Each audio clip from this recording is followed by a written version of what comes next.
Assalamualaikum warahmatullahi wabarakatuh. Di sini kita akan membahas mengenai salah satu naskah drama karya Indra Trenggono, yaitu Lakon Monumen, yang menceritakan tentang sebuah monumen pahlawan berdiri di tengah kota Banjarsari.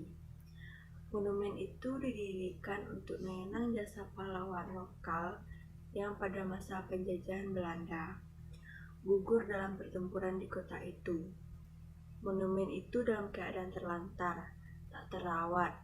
Di situ bermukim gelandangan, yaitu Yusebla sebagai pelancur senior, Kalur sebagai pencopet, Ajeng sebagai pelacur junior, Karet sebagai gelandangan intelek. Persoalan muncul ketika kepala kota Praja Lama, R.M. Picis, merencanakan memugar monumen itu.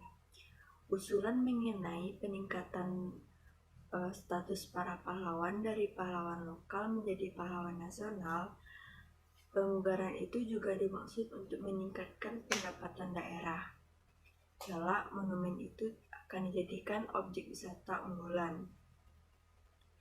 Yusebla dan kawan-kawan gelisah karena terancam terusir dari kompleks monumen itu. Namun sebaliknya, para pahlawan yang dipatukan itu justru berdebat sengit soal hakikat kepahlawanan.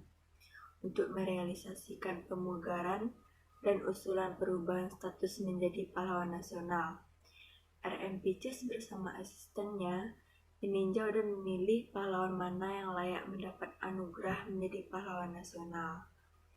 Hanya dua yang dipilih, yaitu Wibakso dan Ratri. Masalah ini menimbulkan kecemburuan sosial bagi arwah pahlawan dalam monumen itu. Mereka, Sidik, Durmo, dan Cempluk, tidak bisa menerima keputusan yang dipandang sangat tidak adil itu. Maka terjadilah yang disebut disintegrasi pahlawan. Dalam monumen itu, Sidik hendak memisahkan berdiri sebagai monumen, namun ditolak oleh Wibakso dan yang lainnya. Belum terwujud pemugaran monumen itu, terjadilah perubahan politik dan perubahan kepemimpinan nasional. R.M. Picis lengser dan digantikan oleh Dr. Gingsir sebagai kepala kota Praja Baru. Gingsir meninjau kembali, bahkan membatalkan rencana pemugaran monumen itu. Keputusan ini menimbulkan kegembiraan bagi Yusebla dan yang lainnya.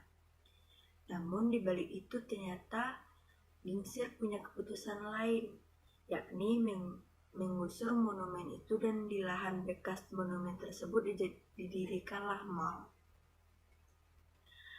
Apabila naskah drama ini dipentaskan, dapat dilihat latar suasana atau keadaan yang ditampilkan di pentas menegangkan, terjadi pada saat disintegrasi pahlawan atau saat terjadinya permasalahan kecemburuan sosial antara pahlawan. Suasana lain juga terdapat, yaitu menyenangkan bagi gelandangan saat gelandangan mendapat kabar bahwa dibatalkannya rencana pemugaran monumen tempat mereka tinggal. Suasana lain yaitu menyedihkan saat kepala kota Praja Baru, yaitu Gingsir, melakukan rencana penggusuran atau penghancuran monumen, dan di lahan tersebut didirikannya lah mal. Saat dipentas, penggunaan pencahayaan dapat digunakan sesuai latar suasana yang terjadi dan diiringi oleh musik latar. Peristiwa ini sudah pasti berlatarkan seperti sebuah monumen, panggung yang berbentuk proscenium atau panggung bingkai yang berbentuk lengkung. Posisi di tengah panggung terdapat propeti set monumen atau 5 patung yang merupakan tokoh utama.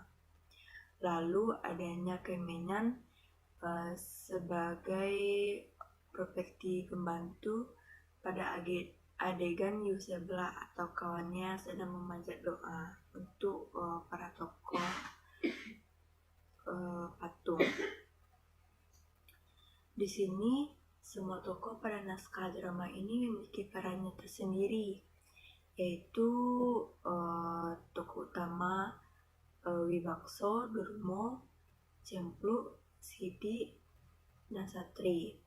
Lalu tokoh Kalur yang berperan sebagai pencopet yang mempunyai keinginan sebagai orang sukses dari hasil copetannya.